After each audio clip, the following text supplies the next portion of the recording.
আসসালামু আলাইকুম, সবাই কেমন আছেন? এই ঈদে কেনাকাটার কোনো মাথায় ব্যথা ছিল না। মার্কেটে আসার পরে হই হই কাণ্ড, রই রই ব্যাপার হয়ে গেল। উড়াধুরা কেনাকাটা করলাম।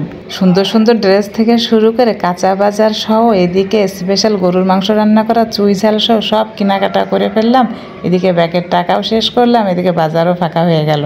প্রথমে চলে আসলাম মেলায়। মেলা থেকে জিনিস কিনলাম, একবার এ মার্কেট একবার ও মার্কেট। এদিকে কিছু গিফটের জন্য জিনিস কিনলাম। আমার আবার মাথায় কাজ করে না, একটা জিনিস দেখতে আসে আমার হাজব্যান্ডের মতো অবস্থা হয়ে গেছে, 10টা জিনিস কেনা লাগে। এবার চলে আসলাম কাঁচা বাজারে। কাঁচা বাজার করা আমার কোনো অভ্যাস নেই, আসলাম প্রথম। আর আমি বুঝি না বাজার সম্পর্কে, এক তেঁতুল নেওয়ার জন্য আসছিলাম, কিন্তু কাঁচা বাজারে এসে মাথায় কাজ করলো না, এত কিছু কেনাকাটা করলাম ভাবতে পারিনি। মেয়ের হাতে কিছু ব্যাগ ধরাই দিছি, মেয়ে ক্যান ক্যান করছে। এদিকে মেয়েকে শান্ত করার জন্য এখান থেকে কিছু জিনিস কিনে দিলাম। আরও টুকিটাকি কেনাকাটা করছি, সেগুলো ভিডিও করতে পারিনি।